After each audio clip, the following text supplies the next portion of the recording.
하나님의 말씀은 여호수아서 1장 1절부터 9절까지의 말씀입니다. 우리 다 같이 일어나셔서 여호수아서 1장 1절부터 9절까지의 말씀을 우리 한 절씩 교독하고 마지막 절을 합독하겠습니다. 여호수아서 1장 1절입니다. 여호와의 종 모세가 죽은 후에 여호와께서 모세의 수종자 눈의 아들 여호수아에게 말씀하여 이르시되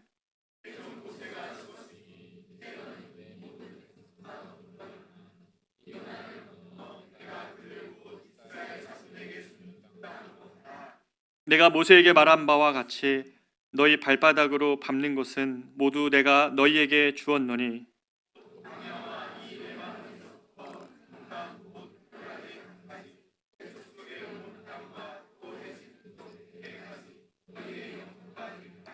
내 평생에 너를 능히 대적할 자가 없으리니 내가 모세와 함께 있었던 것 같이 너와 함께 있을 것임이니라.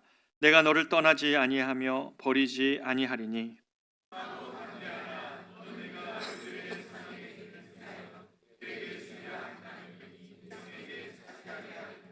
오직 강하고 극히 담대하여 나의 종 모세가 내게 명령한 그 율법을 다 지켜 행하고 우로나 좌로나 치우치지 말라. 그리하면 어디로 가든지 형통하리니 율법책을 내 입에서 떠나지 말게 하며 주야로 그것을 묵상하여 그 안에 기록된 대로 다 지켜 행하라. 그리하면 내 길이 평탄하게 될 것이며 내가 형통하리라. 같이 읽습니다. 내가 내게 명령한 것이 아니냐. 강하고 담대하라. 두려워하지 말며 놀라지 말라. 내가 어디로 가든지 내 하나님 여호와가 너와 함께 하느니라 하시니라. 아멘. 자리에 앉겠습니다. 지난 한 주 저는 우리 성도들의 상황을 듣게 되었는데요. 여러 남자 성도들의 상황이었습니다. 경제가 어려워진다는 말씀을 많이 들었지만 우리 자영업을 하시는 성도들의 삶이 정말 어려워서 새로운 한 해가 되어서 어떤 계약건들이 해지가 되고 그래서 그 사무실 운영 자체가 어려워져서 기도 부탁을 해오시는 우리 남자 성도들이 계셨고 또 함께하는 직원들의 월급을 줄 수 없는 상황이 되어서 정말 그들을 어떻게 하냐고 이 기업이 예수 믿는 대표가 있다는 것을 알면서 그렇게 저들이 알고 있는데 내가 저들의 가정에 아이들도 알고 있는데 그들에게 이번 달 월급을 줄 수 없는 이 상황에 대해서 너무 안타까워하면서 그렇게 기도 부탁을 해오시는 우리 남자분들이 있으셨습니다. 새해 들어서 부쩍 이런 일들이 일어나는 거 보면 지난 코로나 이후에 경제가 어려웠다는 이야기들이 이제 여파가 좀 더 심하게 찾아오는 2024년인 것 같습니다. 우리 모든 남자 성도분들의 그런 어려움들, 사실 뭐 그 남자분들의 어려움입니까? 그 가정의 어려움이고 이제 우리들 바로 옆에 있는 지체들의 어려움들일 수 있는데 우리가 그런 말 서로 못하고 있는 상황 가운데 홀로 아프게 또는 간절히 예배드리고 있다면 우리 아시는 분들 지체된 마음으로 같이 기도도 해주시고 또 그렇게 물어도 봐주시고 좀 함께 우리가 이 어려운 시간들 잘 보낼 수 있고 또 지나갈 수 있도록 여러분 우리가 한 공동체로 같이 나아갔으면 좋겠습니다. 그런 이야기를 들으면서 오늘 이 말씀을 좀 준비하고 또 이 말씀을 통해서 하나님이 주시는 그런 이 어려움 속에서 이겨낼 수 있고 또 돌파해낼 수 있는 그 하나님의 말씀을 이 아침에 좀 전하고 싶습니다. 오늘 본문에 나오는 여호수아도 지금 위기에 처해져 있습니다. 그런데 오늘 말씀이 희망이 되는 것은 이 여호수아가 처한 위기가 여호수아에게서는 영적 각성의 기회가 된다는 것 때문에 그렇습니다. 모세의 죽음이라는 여호수아가 지금 하나님을 의지할 수밖에 없는 이 모세의 죽음이라는 상황을 맞이하면서 여호수아의 믿음이 되살아나는 계기가 되었다는 것입니다. 오늘 본문 1, 2절에 보면 여호수아가 경험하고 있는 어려움은 뭐냐면 모세가 죽었다는 것입니다. 1절, 2절에 보면 모세의 죽음에 대한 언급이 2번 나옵니다. 1절에 보면 여호와의 종 모세가 죽은 후에 라고 나오고 2절에 보면 내 종 모세가 죽었으니 여호수아는 어떤 인물입니까? 지금 여호수아는 원래 40년 전에 그 이스라엘 백성들을 하나님께서 출애굽시키신 다음에 가데스 바네아로 가장 최단 거리로 이동시키시고 가데스 바네아에서 가나안에 정탐하는 12정탐꾼을 보냈을 때에 가장 믿음의 보고를 했던 것이 바로 여호수아였습니다. 이때 당시에 여호수아는 모세를 의지하지 않았습니다. 이때 당시에 여호수아는 여호와만 의지하는 믿음을 가지고 있었죠. 그래서 분명히 여호수아가 보기에 가나안 땅은 높은 성벽을 가지고 있는 철옹성과 같은 곳이고, 또 철제 무기로 무장한 사람들이 거기에 있었고, 또 거인과 같은 그런 아낙 자손의 후손들이 미디안 땅을 가나안 땅을 차지하고 있었기 때문에 두려워할 수도 있었지만, 그 당시에 여호수아는 하나님의 약속대로 우리는 그 땅을 취할 수 있다라고 보고한 그 주인공이 바로 여호수아였습니다. 40년 전에 그랬다는 것입니다. 그러면서 그때 당시에 10명의 정탐꾼들의 이야기 때문에 사람들의 마음이 다 불신앙으로 번져버렸고, 그래서 그들은 그때 당시에 거기 못 들어가고 오히려 길을 돌이켜 광야의 40년의 삶을 살아가게 됩니다. 이 광야의 40년 동안 여호수아는 모세의 수종자가 됩니다. 지난 이 40년 동안의 이 광야에서의 모세가 이 공동체를 이끌어가는 가운데에 모세를 옆에서 봤던 여호수아는 그 모세가 하나님과 대면하여서 말씀을 나누고 또 하나님의 뜻을 듣고 하나님의 그 행하심을 보는 것을 옆에서 봤고, 또 하나님의 능력에 사로잡혀서 하나님의 일들을 행하는 모세의 모습을 여호수아는 옆에서 다 지켜봤습니다. 그래서 모세가 하나님의 종이 되고 자기는 모세를 수종드는 자리에 있어도 여호수아는 기뻤습니다. 그런데 예상치 못한 위기가 지금 펼쳐지는 것입니다. 40년 지나서 또 가나안 목전에 있는데 이번에는 영적 리더인 모세가 죽은 것입니다. 가나안에 들어가는 일에 있어서 어느덧 이 광야에서의 시간 때문에 모세를 의지했던 여호수아는 머리가 하얘졌습니다. 모세가 죽기 전에 마지막으로 이 일을 부탁하면서 안수한 것이 여호수아였기 때문에 여호수아는 모세 없이 이번에는 가나안을 들어가려고 생각하니 엄청난 책임감과 중압감이 몰려왔던 것입니다.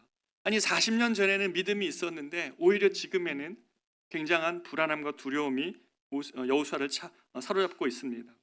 여호수아는 이 모든 일이 자신이 없었고 불안했습니다. 그래서 오늘 본문에 보면 1절부터 9절까지 읽었던 이 9절에서 무려 3번씩이나 6절, 7절, 9절에서 하나님이 여호수아에 보고 강하고 담대하라, 강하고 극히 담대하라고 이렇게 말씀하실 정도라면 지금 여호수아 안에 엄청난 불안감과 두려움이 있다는 사실을 우리가 알 수 있을 것입니다.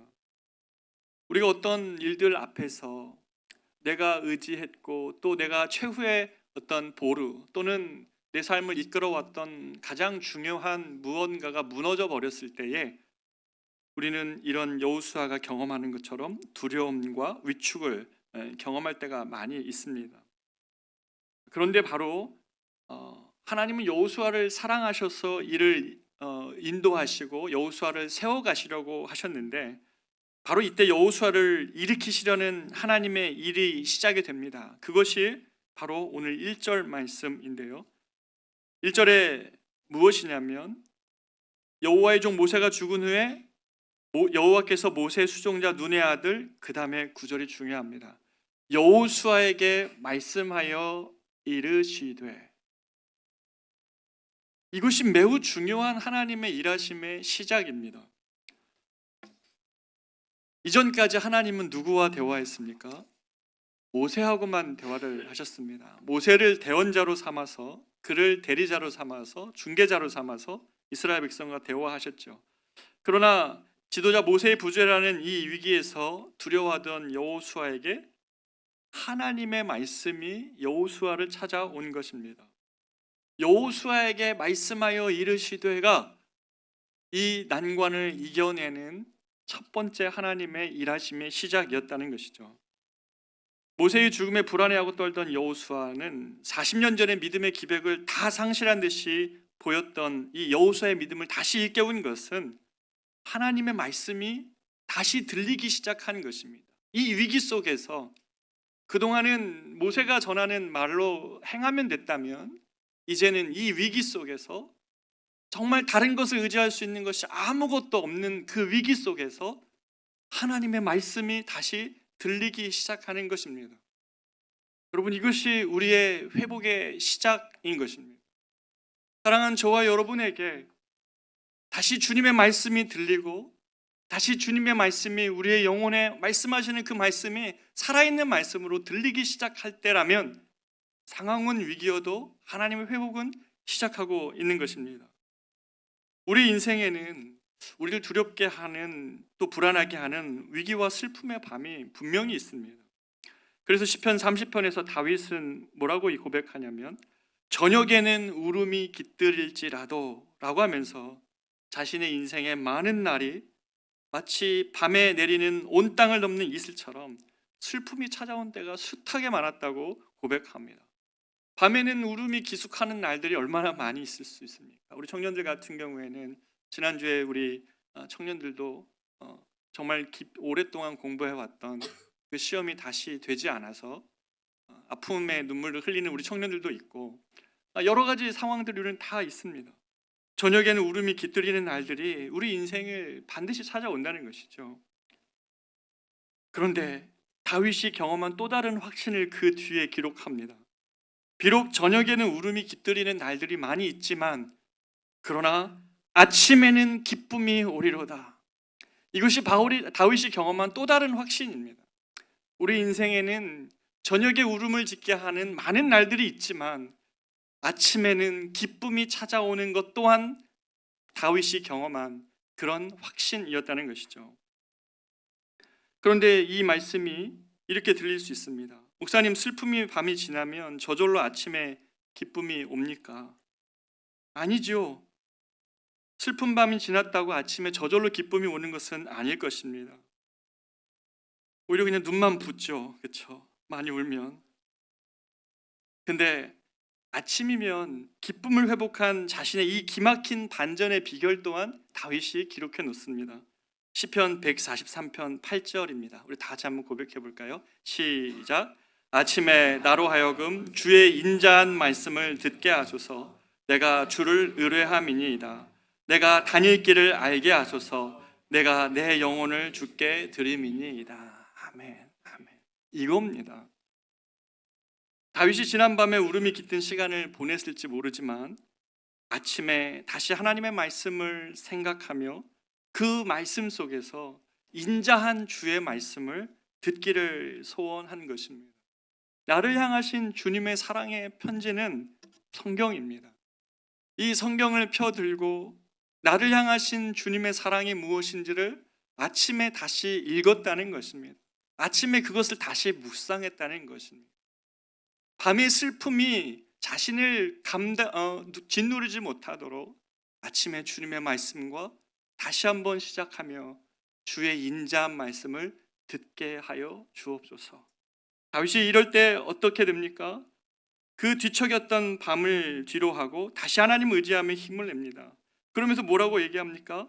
나의 다닐 길을 알게 하옵소서.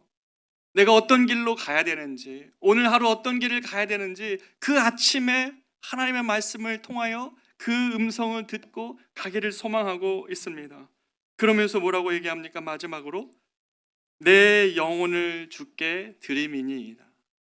완전한 의탁을 하고 있어요. 슬픔이 우리 안에 찾아와도요, 나를 사랑하시는 주님이 나와 동행하고 있음을 고백하며 그 주님께 나의 길을 의탁하고 아침이면 다시 내 영혼을 주님께 의탁하는 이 전적인 의탁의 고백이 있는 한 다윗을 넘어뜨릴 수 있는 밤의 슬픔은 없는 것입니다. 이렇게 다윗이 전적인 의탁을 하면서 아침을 다시 시작했기 때문에 다시 기막힌 반전의 기쁨의 새날을 다윗은 경험한 것입니다. 저녁에 울음이 비록 깃들일지라도 아침이면 다시 기쁨이 찾아오는 이 은혜를 다윗은 고백하고 있는 것이죠. 이것이 단회적인 사건이 아니라 다윗의 인생의 모든 시련 속에서 그가 경험한 원리와 같은 고백으로 우리에게 주시는 것입니다. 이 모든 것이 아침에 주의 말씀을 들을 때 일어난 변화입니다. 그렇기 때문에 이 아침은 너무너무 중요합니다. 성도들에게 이 아침은 결정적인 승부처입니다. 여러분, 아침을 어떻게 보내고 있습니까? 제발 아침에 일어나서 그 20분 동안이 너무 중요한데 그때 날씨 체크하다가 갑자기 쇼츠로 넘어가고 쇼츠 반복하는 거 계속 보다가 뭐 EPL 결과, 손흥민 결과 보고 막 그렇게 아침을 시작하지 말고 그 아침에 일어나서 주님의 말씀에 그 인자한 말씀을 듣고 내가 다닐 길을 주님 알려달라는 고백과 하나님 나의 영혼을 주님께 의탁합니다 라는 이러한 아침의 결단의 고백들이 결국 성도들의 삶을 만들어 갑니다. 사랑하는 여러분, 우리가 어떤 일을 하려고 하면 훈련하지 않습니까? 무언가를 배우려면 훈련하듯이 우리의 영혼이 단련이 되어야 됩니다. 우리의 영혼이 훈련되어야 되는 것입니다. 그냥 무방비로 세상이 주는 절망과 아픔 안에 무방비로 노출되는 것이 아니라 그것들을 저항하여 아침에 나를 향하신 주님의 말씀을 듣고 그 말씀 앞에 나를 의탁하고 그리고 그 말씀 앞에 내 영혼이 살아나는 이 훈련을, 이 영혼의 훈련을 날마다 하시는 분들이 영적으로 강한 분들입니다. 그럼 우리 사랑하는 커맨시 교회 성도들의 아침이 새로워지기를 바랍니다.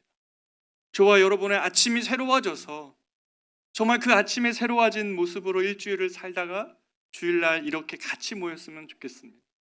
그럴 때 우리의 예배가 어떨까요? 이 사람도 그런 어려움이 있는 걸 알지만 옆 사람이 드리는 예배가 무슨 의미인지를 알 겁니다. 그렇죠? 세상에서 무방비로 살다가 와가지고 주님 나를 어떻게 한번 해보십시오가 아니라 원래 예배는요 일주일 동안 그 하나님의 은혜를 사모하며 이 세상 속 한복판에서 슬픔을 우리에게 만들어주고 죄로 인하여 우리를 넘어뜨리려고 하는 이 세상 한복판에서 또 삶을 살아가는 여러 가지 짐과 무거움으로 수고롭게 신앙 안에 살다가 다시 함께 모여 하나님을 경배하고 예배하는 것이, 그런 감격의 예배 드리는 것이 바로 이 주일의 아침의 예배인 것입니다. 그래서 예수 믿는 사람들은 아침에 주의 말씀을 무엇보다 먼저 펴서 들으며 영혼의 훈련을 하는 사람들입니다. 그리고 그 말씀 속에서 마음을 확정하는 사람들. 그래서 아침이 승부처입니다. 마음을 확정하는 시간이거든요. 그래서 시편 57편 7편 7, 8절에서 다윗은 또 이렇게 얘기합니다. 하나님이여 내 마음이 확정되었고 내 마음이 확정되었으니 내가 노래하고 찬송하리이다. 내 영광아 깰지어다 비파야 수금아 깰지어다 내가 새벽을 깨우리로다. 아멘. 사랑하는 여러분과 제가 2024년 주님과 동행하려면 이 아침이 새로워져야 됩니다. 이 새벽에 주님이 우리를 만나 주시기 때문에 그렇습니다. 이건 일반적인 세상에서의 법칙도 그러잖아요. 아침에 일어나서 자기경영 책 보면 다 그렇잖아요. 새벽 4시에 일어나라. 왜 그렇습니까? 이거 하나님 정하신 원리예요.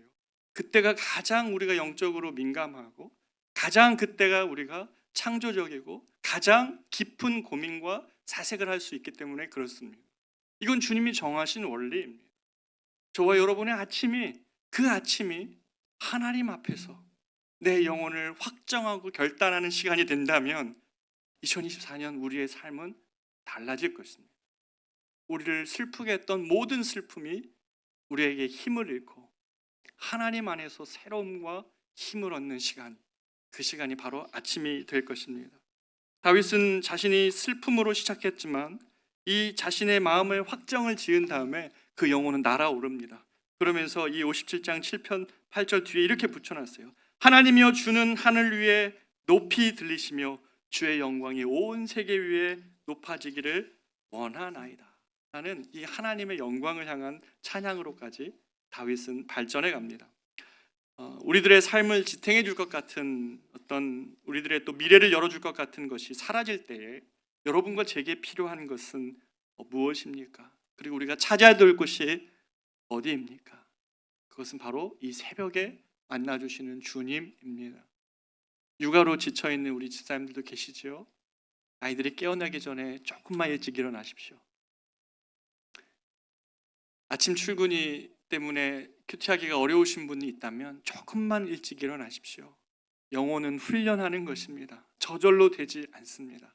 아침을 다시 깨울 때 저와 여러분의 삶이 다시 새로워질 것임을 믿습니다. 두 번째로 이 모세에게 이 여호수아에게 하나님께서 이 여호수아를 사랑하심으로 말씀하시고 약속하신 두 번째가 있는데, 그것은 모세와 함께 있었던 것 같이 내가 너와 함께 있을 것입니다. 내가 너를 떠나지 아니하며 버리지 아니하겠다는 약속을 5절에서 해주십니다. 여러분, 모세에게 능력이 있었다면 그건 모세의 능력이 아니었습니다. 여호수아가 볼 때 모세 같은 지도자가 자기는 못 될 것이라고 두려워했지만, 모세도 처음에 모세를 부름 받았을 때 똑같이 두려워했던 사람입니다. 여호수아처럼 모세 역시 미디안 광야에서 양을 치다가 하나님께서 나타나셔서 이스라엘 백성들을 이끌어서 저 강력한 애굽에서 건져내라는 이 하나님 명령을 받았을 때 모세도 똑같은 두려움에 빠져 버립니다. 출애굽기 3장 11절에 보면, 그래서 모세가 이렇게 얘기합니다. 모세가 하나님께 아뢰되 내가 누구이기에 바로에게 가며 이스라엘 자손을 애굽에서 인도하여 내리일까? 지금 여호수아의 반응과 똑같죠. 모세가 처음부터 위대한 사람이 아닙니다. 여호수아는 이 장면을 모를 수도 있지요. 그러니 모세는 처음부터 위대한 사람인 줄 알 수도 있습니다. 그러나 모세를 모세되게 한 것은 모세의 능력이 아니라, 내가 누구이기에라고 자기 자신을 고백했던 모세를 바꾸었던 것은 모세의 능력이 아니라 모세와 함께하고 계시는 그 하나님이 모세를 그렇게 바꾸고 위대한 믿음의 사람으로, 위대한 리더로 바꾸어 가신 것입니다. 12절에 보면 하나님이 이르시되 이 모세에게 내가 반드시 너와 함께 있으리라. 내가 그 백성을 애굽에서 인도하여 낸 후에 너희가 이 산에서 하나님을 섬기리니 이것이 내가 너를 보낸 증거니라. 내가 누구이기에 라며 질문하는 이 자신에게 시선을 두고 있는, 또 자신의 능력 없음에 사로잡혀 있을 때에 하나님은 네가 누구인지보다 중요한 것은 네가 누구와 함께하고 있는지이다. 너와 함께하는 이가 누구인지를 바라보는 것이다 라고 말씀하십니다. 모세와 함께 하시는 이는 온 세상의 창조자이시며 능력과 권능의 하나님이십니다. 모세를 모세되게 하는 것은 하나님이십니다. 그래서 하나님은 모세를 세우시며 내가 반드시 너와 함께 하시라는 약속을 동일하게 여호수아에게도 해주시고, 더 나아가 내가 너를 떠나지 아니할 것이다, 그리고 내가 너를 버리지도 않을 것이다 라고 모세 때보다 더 강한 약속을 해주고 계십니다. 사랑하는 여러분, 우리가 주님 앞에 나올 때에 이 주님의 음성을 듣게 됩니다. 이 새벽에 주님 앞에 나올 때에 주님은 이러한 약속들을 우리에게 해주실 것입니다. 모세와 여호수아만을 위한 이런 함께 하심의 약속이 아니라 신약에서 예수님께서 제자들에게, 또한 여기에 계신 저와 여러분에게도 이 약속해 주시는 것입니다. 마태복음 28장 18절 20절에 보면 하늘과 땅의 모든 권세를 내게 주셨으니 그러므로 너희는 가서 모든 족속으로 제자를 삼고 아버지와 아들과 성령의 이름으로 세례를 베풀고 내가 너희에게 분부한 모든 것을 가르쳐 지키게 하라. 볼지어다 내가 세상 끝날까지 너희와 항상 함께 있으리라. 아멘. 이것이 성도인 저와 여러분을 향하신 주님의 약속입니다. 하나님은 자신의 약속에 신실하십니다. 그렇기 때문에 그 약속을 변개할 수 없습니다. 말씀하신 것은 반드시 지켜야 되는 것이 주님의 성품이시기에 주님은 성령으로 우리 안에서 지금도 동행하고 계십니다. 하나님이 나와 함께 하냐 안 하냐는 질문은 무의미합니다. 문제는 뭡니까? 함께 하시는 주님을 나는 사모하지 않는 것입니다. 주님은 우리에게는 언제나 함께 하십니다. 어느 곳에 가든지 함께 하실 것입니다. 결코 여러분을 버리거나 홀로 두지 않으시겠다는 것이 주님의 임마누엘의 약속입니다.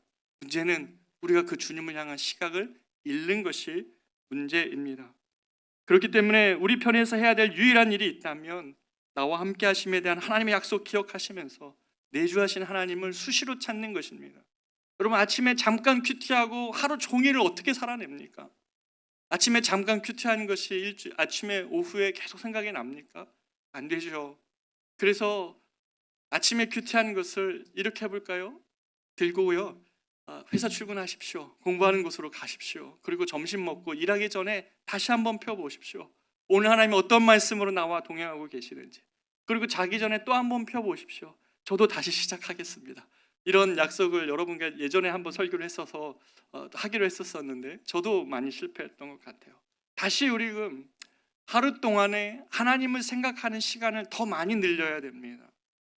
처음에 10분이었다면 그것이 30분이 되고, 여러분이 지하철 타고 이동할 때 주님을 생각하고, 혼자 운전하고 갈 때 주님을 다시 생각하고, 일하다가도 어떤 일이 어려움이 닥치면 다시 주님의 약속을 기억하는 이 하나님과의 동행의 이 훈련이 우리의 영적인 훈련이어야 된다는 것이죠.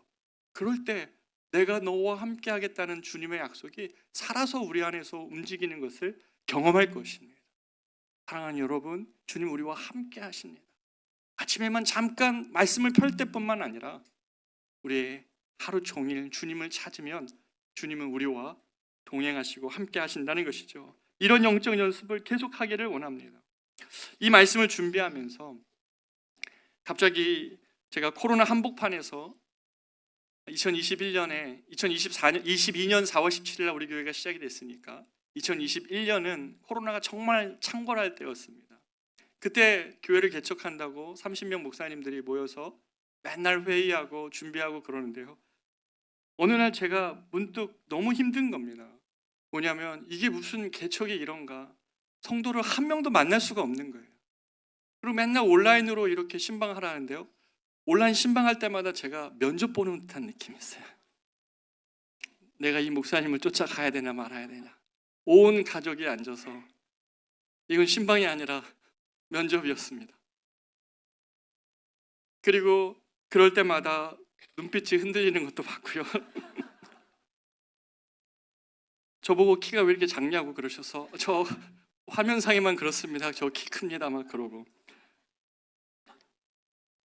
갈수록 심해지는 코로나 상황에서 이것이 정말 가능한 일인가? 무슨 개척이 한 번도 만나보지도 못하고 한 번 모여서 제대로 기도도 못하고 어떻게 이게 개척이 가능한가? 그런 마음으로 정말 힘이 빠진 어느 날이었습니다. 새벽에 교회 주차장에 주차를 하고 올라가는데 갑자기 그런 마음이 생기는 겁니다.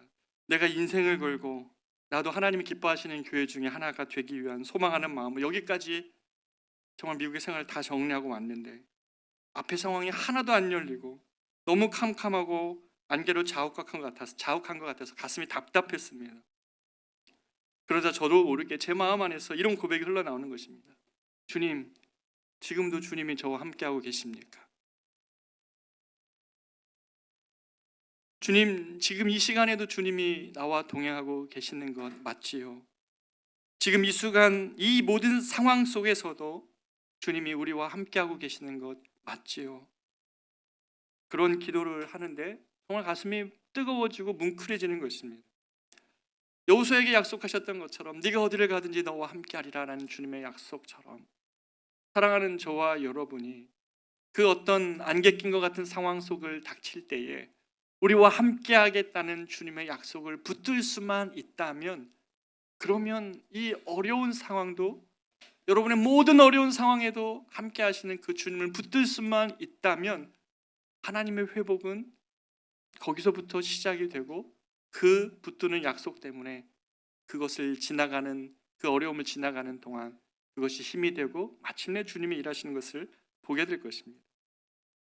하나님의 약속은 언제나 미래 완료형입니다. 이게 무슨 말입니까? 3절에서 하나님께서 여호수아에게 이렇게 말씀하시죠. 내가 모세에게 말한 바와 같이 너희 발바닥으로 밟는 모든 것은 모두 내가 너희에게 주었노니라고 말씀하십니다. 이건 완료형으로 이야기하시잖아요. 앞으로 일어날 일은 미래형인데 주었다는 거예요. 이게 무슨 말입니까? 하나님이 우리에게 약속하신 것은 반드시 이루어질 것이기 때문에, 그 약속에 신실하신 분이시기 때문에 그것을 미래 완료형으로 표현하세요. 말씀은 미래적으로 성취될 것이지만 그 말씀의 역사는 지금부터이기 때문에 완료형으로 표현합니다. 그것이 항상 하나님의 약속에 대한 시제예요. 하나님이 약속하신 것을 지킬 것이기 때문에 이루어질 것이다가 아니라 밟았노니라고, 받았노니라고 말하는 것이죠. 사랑하는 여러분, 하나님의 약속은 말씀하실 때 실제가 이미 됩니다.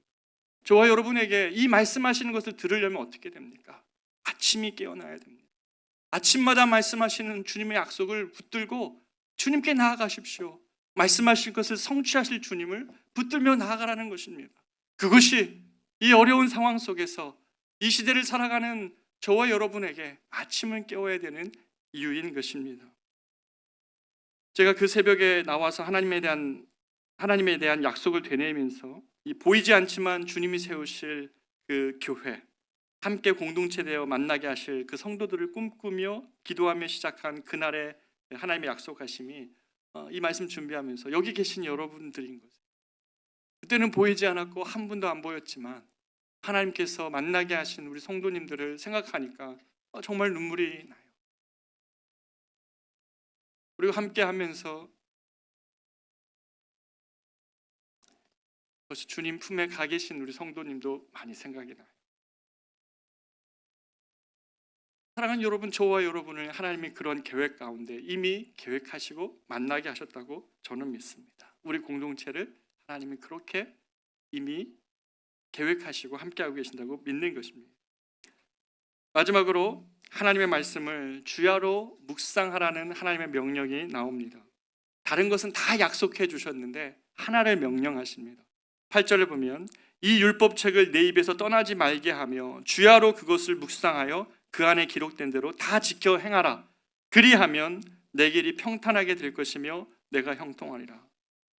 여호수아는 이제 지금 이 리더십의 자리를 인수받고 수많은 사람들을 통솔해야 되는 많은 문제들에 직면해 있고 이전에는 생각해보지 못했던 심한 중압감을 받고 있는 이때에 하나님이 약속하시는 것이 네가 그 땅에 이제 들어가면 내가 너에게 좋은 동역자를 붙여주고 너를 위한 무슨 어떤 군대를 주겠고 이런 약속이 아니라 너가 그 땅에 들어갔을 때 너의 무기는 하나다. 그것은 말씀 묵상이다라는 거예요. 여호수아에게 다른 건 약속해 주시지 않고 다른 건 명령하지 않고 네가 그곳에 들어가서 말씀을 묵상하는 것이 이 가나안이라는 세상 속에서 너가 가지고 있는 유일한 무기라는 것입니다.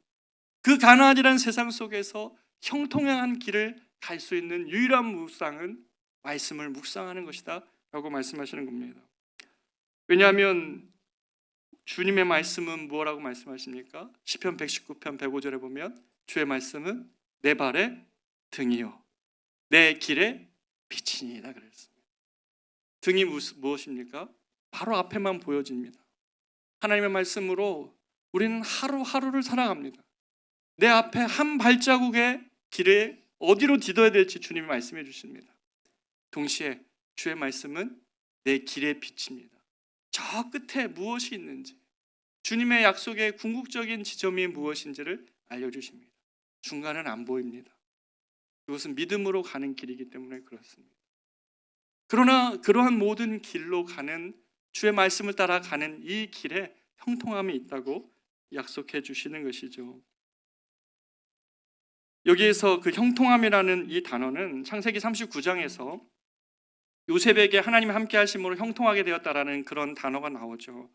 그때 형통함이라는 단어는 찰라흐라는 히브리어인데 이것은 이 형통함은 하나님의 계획이 이 요셉에게 통하여 이루어지고 있다는 것을 의미할 때 이 형통함이라는 단어 찰라흐가 쓰입니다. 그러나 또 다른 형통함이 있습니다. 셀라흐라는 단어인데 이것은 그냥 이 세상에서 말하고 있는 우리가 생각하는 대로 잘 먹고 잘 살아지는 그런 형통함을 말합니다. 그런데 오늘 본문에서의 네가 여호와 말씀을 묵상할 때에 네가 형통하게 될 것이라고 했던 이 형통함은 그런 찰라흐도 셀라흐도 아니고 여기에서는 사칼이라는 단어가 쓰이는데 지혜를 의미합니다. 다시 말해 여호와를 경외하는 것이 지혜의 근본이라고 말한 잠언의 말씀처럼 하나님의 지혜가 너와 함께 할 것이라는 의미입니다. 하나님의 지혜가 너의 삶을 이끌어갈 것이라는 것입니다. 말씀을 묵상하는 자에게 이 하나님의 지혜가 임할 것이라는 것입니다. 알 수 없는 잘못된 걸음 속에 빠져들어가는 것이 아니라 잘못된 선택 앞에 노출되지 않고 주님과 함께 한 걸음 걸어가는 그 지혜를 얻게 된다는 것입니다. 그것이 한 걸음 한 걸음이지만 결국에는 주님이 이끄시는 놀라운 은혜의 자리로 옮겨가는 방법이고 그 하나님의 일하심입니다. 제가 이 말씀을 묵상하면서 있을 때에 이번 주 참 신기합니다. 하나님이 막 계속 누구를 만나게 해주시는데 엊그제 한 선교사님 부부를 8년 만에 제가 만났습니다. 저와 같이 사역하시던 목사님 부부였는데 그분이 어느 날 우간다 선교사로 떠나는 거예요. 근데 그분의 따님이 저희 딸과 나이가 같아가지고 그 우간다로 떠나는 그 우간다의 시골에 가서 그 우간다의 배고픈 거리의 아이들에게 빵을 먹이고 싶다고 제빵 기술을 배우고 또 양계 기술을 배워가지고 가서 영양이 어려운 아이들에게 계란을 나눠주고 싶다는 마음으로 그냥 가시는 거예요, 그 길로. 근데 제가 그 당시 목사님 부부를 보면서 너무 응원해 주면서도 동시에 와, 어떤 일이 도대체 펼쳐질까? 말도 안 되는 말이 안 통하는 저 우간다 시골에 들어가서 어떤 일을 할 수 있을까? 막 이런 걱정이 또 막막해 보이는 마음이 사실이었습니다. 근데 저도 사역지가 옮겨지고 목사님과 연결이 끊기면서 8년간 소식이 없었는데 이번에 다시 그간의 이야기를 나누게 된 것입니다. 그런데요, 이 우간다 선교지에 처음 들어가셨던 목사님이 처음에 계획들이 흩어지고 틀어지고 사역은 쉽게 열리지 않고 선교사들과는 막 싸우고 다투고 그러니까 목사님도 너무나 답답하고 힘들었는데 그 모든 시간 동안 하나님의 말씀을 묵상할 때마다 예수님의 모습을 보며 낮은 곳으로 가시는 예수님의 모습을 보며 나도 낮은 곳으로 무명의 자리로 그렇게 옮겨간 것입니다. 그런데 놀라운 일이 펼쳐진 것이에요.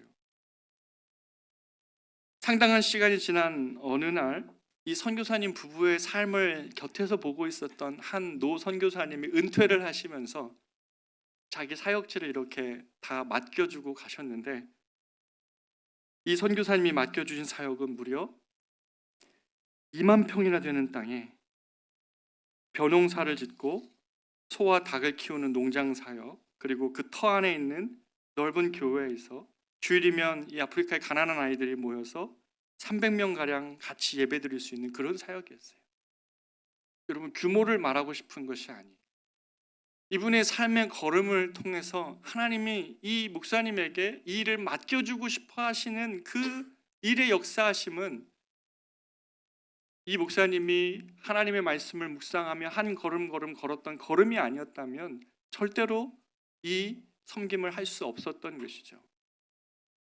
한번 영상을 한번 보시겠습니까?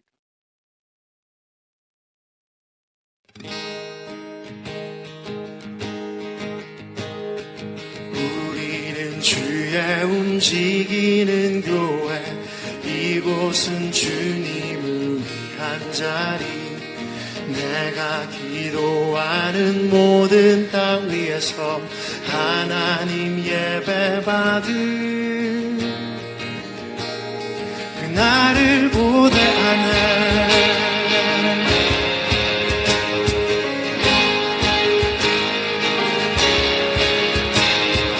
우리는 주의 움직이는 교회, 이곳은 주님을 위한 자리. 기도하는 모든 땅 위에서 하나님 예배받은 나를 고대하네. 날 노래로 주님의 성전을 치니 높임을 받으소서.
하십니다. 두 손 들어 주님의 보좌를 만들고 온맘 다해 경배하니 구름 날개 사이에 임하신 것처럼 내 위에 임하소서. 하나님 우리가 이곳에 섰으니 이 땅을 치유하소서. 하나님 우리가 어디에 있든지 주를 높이리라. 열방들아 주님을 송축할지어다. 그 발 아래 입 맞추라. 영원한 통치자 주 예수 그리스도 그는 위대하신 왕. 하나님 우리가 이곳에 섰으니 이 땅을 치유하소서. 하나님 우리가 어디에 있든지 주를 높이리다. 열방들아 주님을 송축할지어다. 그 발 아래 입 맞추라. 영원한 통치자 주 예수 그리스도 그는 위대하신 왕. 그는 위대하신 왕. 그는 위대하신 왕. 우리는 이 선교사님의 이 간증을 들으면서 제가 느끼는 건 한 가지는, 우리가 안 보일 때, 아무것도 안 보이는 막막한 상황 때 하나님께 신실하십시오. 그때 하나님을 찾으십시오. 하나님이 그 시간을 굉장히 주목하십니다. 아무것도 없을 때 여호와를 의지하며 새벽을 깨우고 주 앞에 신실하고자 하는 자에게 하나님은 자신의 것을 맡기십니다. 바로 그때가 승부처입니다. 여러분의 아침이 여러분의 영혼에, 여러분의 인생의 승부처입니다. 아침을 깨우십시오.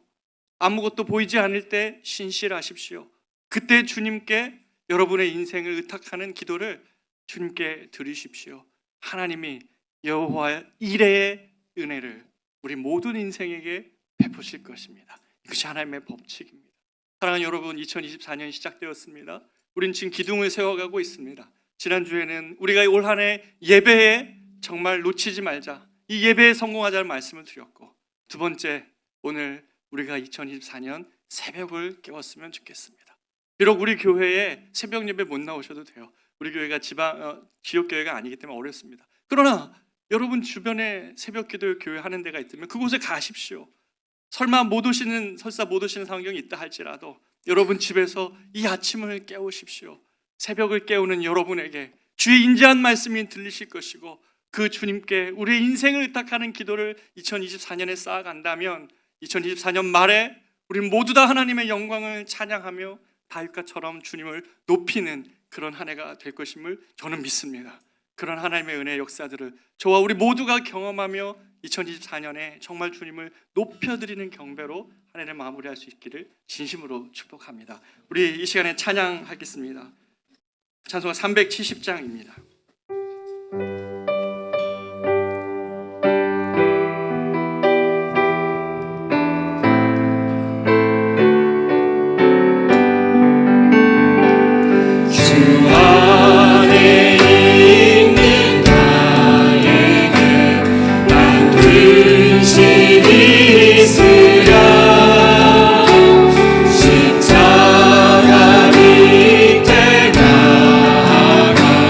내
하나님 말씀을 들으며 우리가 기도하며 나아가기를 원합니다.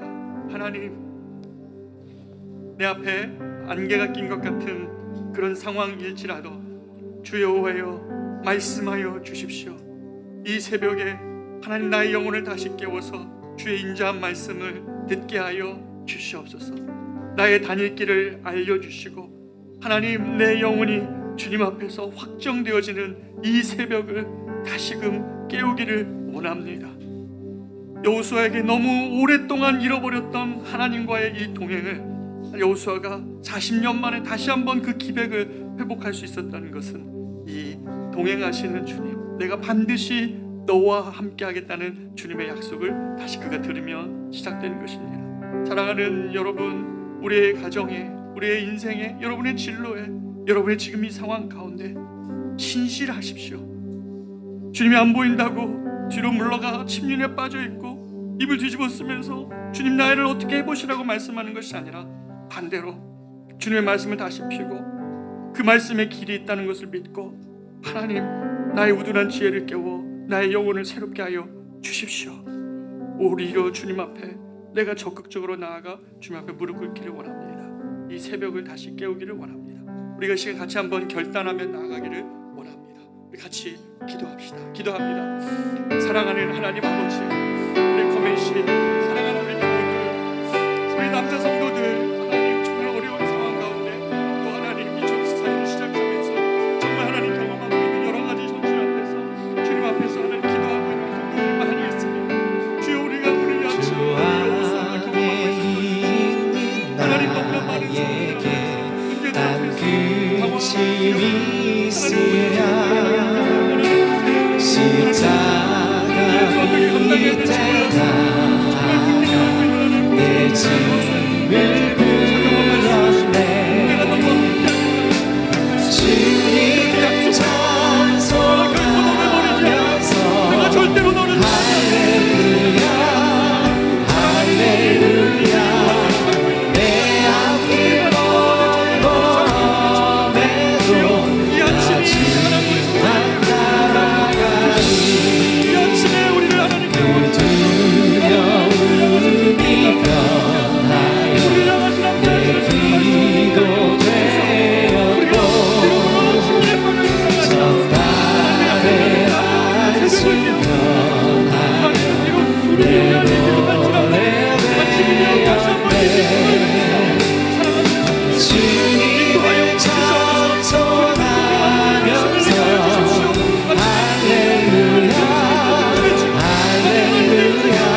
같이 일어나셔서 내가 소망하는 아버지 나라 부르시고 기도함으로 예배를 마치겠습니다.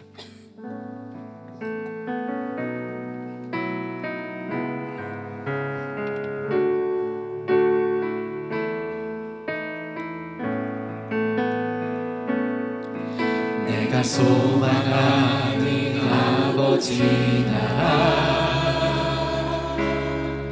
주님 오시는 그날 완성되리 우린 고대 안에 주님 오시는 그날을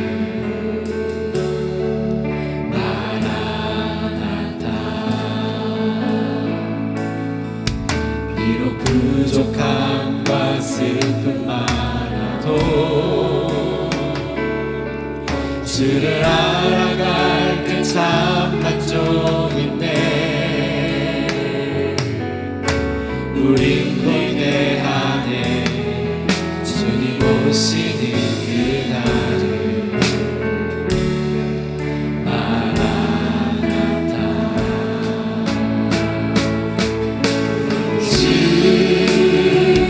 다시 오시는 그날에 우리 보게 되리 모든 나라와 모든 열방이 주께 경배하는 그날이 주님의 뜻이 하늘에 이루어지는 이 땅에 이루어지는 그날 모든 모든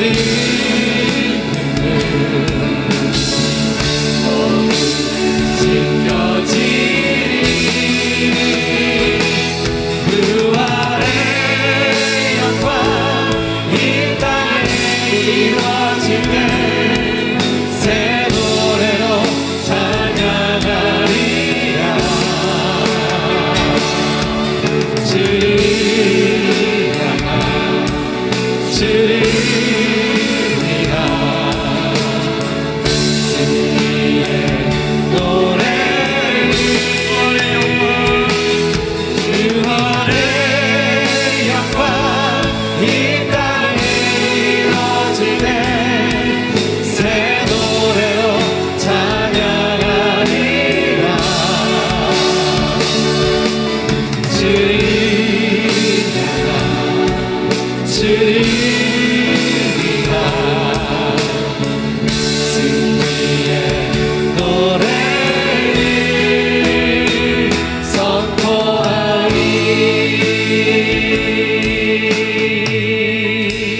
선포하리 이제는 우리 구주 예수 그리스도의 놀라우신 은혜와 하나님의 크고 위대하신 사랑하심과 성령님의 우리와 함께하심의 약속이 새벽을 다시 깨우며 2024년을 정말 반드시 길을 내시겠다 하시는 주님의 약속 붙들고 동행하기를 소망하며 저들의 경험하는 지금의 모든 현실 위로 믿음을 가지고 떠나는 사랑하는 우리 모든 성도들의 이 걸음걸음 위에 저들의 가정과 일터와 자녀들과 그리고 이 땅의 모든 교회 위에 이제부터 영원토록 함께 있을지어다. 아멘.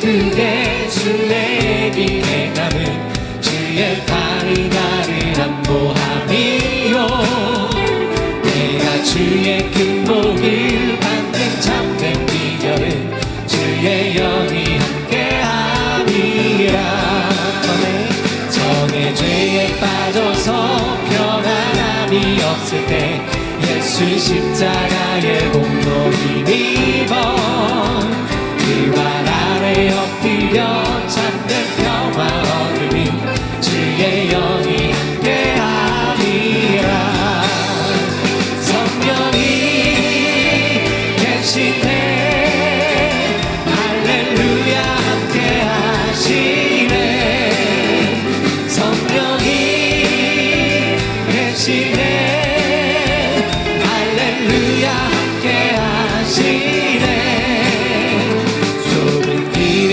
걸으며 밤낮 기뻐하는 것 주의 영이 함께 성령이 계시네 성령이 계시네 할렐루야 함께하시네 성령이 계시네 할렐루야 함께하시네 좁은 길을 걸어